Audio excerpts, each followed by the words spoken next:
Ihtiram. Hayu.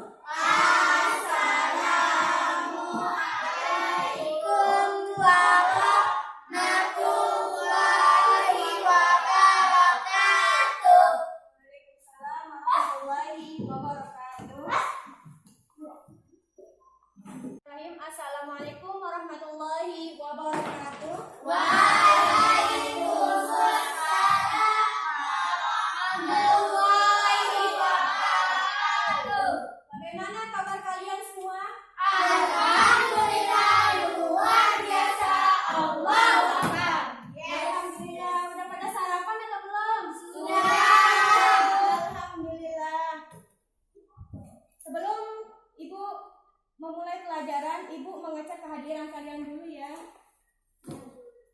Dini, Hadir. Namia, hadir. Cahaya, hadir. Oh, semuanya masuk ya? Masuk, Bu.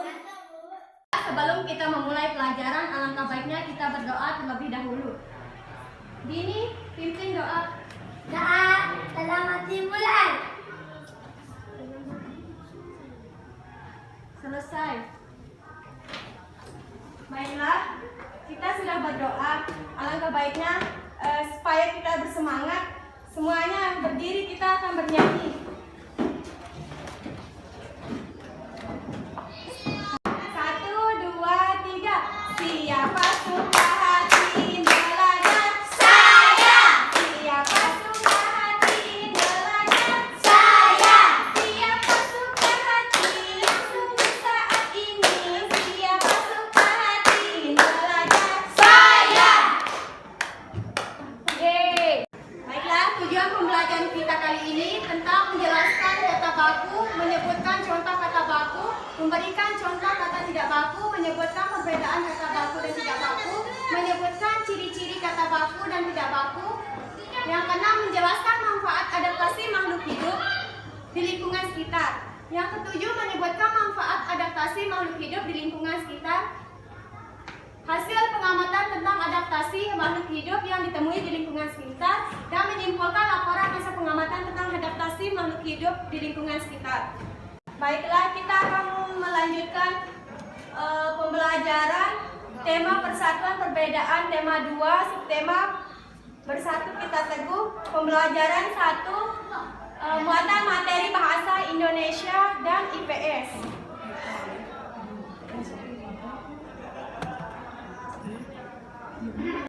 Muatan materi yang pertama yakni bahasa Indonesia tentang kata baku dan tidak baku. Ada yang tahu nggak? Selanjutnya perbedaan kata baku dan kata tidak baku. Kata baku dan tidak baku memiliki perbedaan yang menyangkut fungsinya. Fungsi kata baku sangat beragam seperti membuat karya ilmiah, membuat surat resmi dan sebagainya. Kata baku juga digunakan pada pembuatan laporan, lamaran pekerjaan, serta persuratan antar lembaga. Kata tidak baku lebih menekankan pada fungsinya sebagai bahasa percakapan sehari-hari. Contohnya bahasa daerah. Fungsi kata tidak baku sebenarnya membuat suasana lebih santai, terutama jika diterapkan pada percakapan. Penggunaan kata tidak baku juga bisa membuat orang yang berbicara semakin santai. Seperti pertama, ciri kata baku tidak terkombinasi. Yang kedua, kata baku tidak dipengaruhi oleh bahasa asing atau bahasa daerah. Yang ketiga, kata baku bentuknya tetap dan tidak mudah berubah-ubah. Yang keempat, kata baku menggunakan imbuhan secara tersurat atau implisit. Yang kelima, kata baku digunakan pada acara formal atau acara resmi dan tidak pada percakapan sehari-hari. Yang keenam, kata baku tidak menggunakan majas, pleonasme atau menambahkan keterangan tambahan yang tidak diperlukan. Yang ketujuh, kata baku memiliki arti yang pasti atau tidak membingungkan atau rancu. Yang kedua, ciri kata tidak baku. Yang pertama, kata tidak baku digunakan pada percakapan sehari-hari. Yang kedua, kata tidak baku sudah terkombinasi bahasa asing atau bahasa daerah. Yang ketiga, bentuk kata tidak baku berubah-ubah. Yang keempat, kata tidak baku memiliki makna yang sama seperti kata baku meskipun pengucapannya berbeda.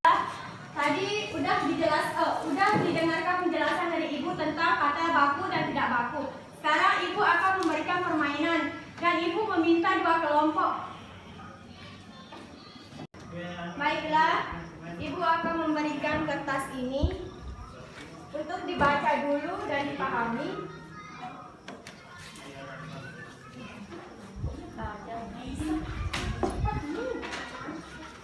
Baiklah, ada yang sudah memahami atau sudah udah dibaca?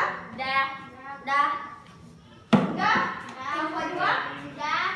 Nah, sekarang masing-masing perwakilan kelompoknya maju ke depannya untuk mengisi yang kosong-kosong ini dari kata baku dan kata tidak baku juga diubah.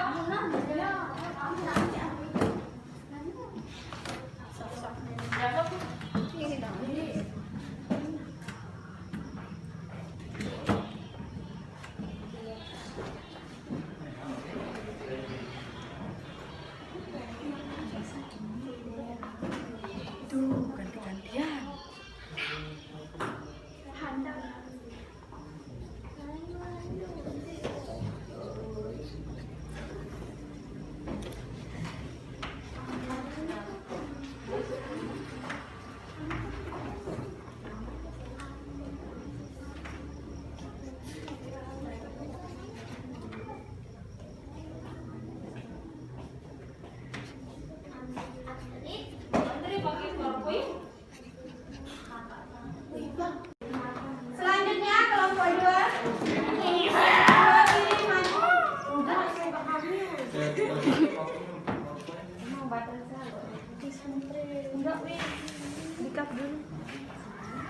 Tepuk tangan kepada kedua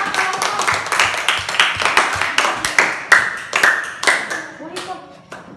IPA tentang manfaat adaptasi makhluk hidup bagi manusia dan lingkungan. Yang pertama, lidah buaya.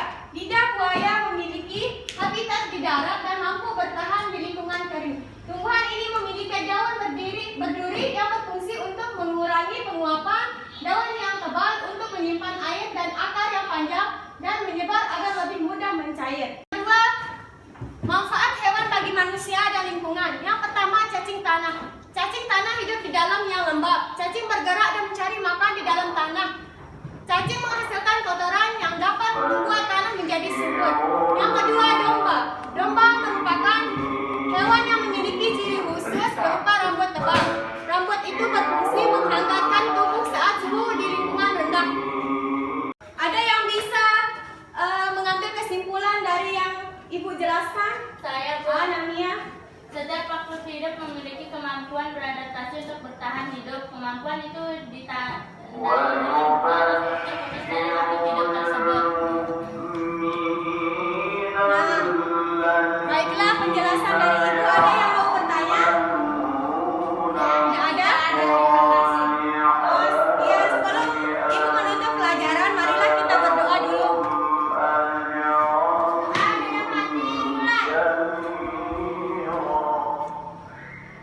Selesai. Sekian pembelajaran yang Ibu sampaikan. Wabillahi taufiq wal hidayah. Wassalamualaikum warahmatullahi wabarakatuh. Waalaikumsalam.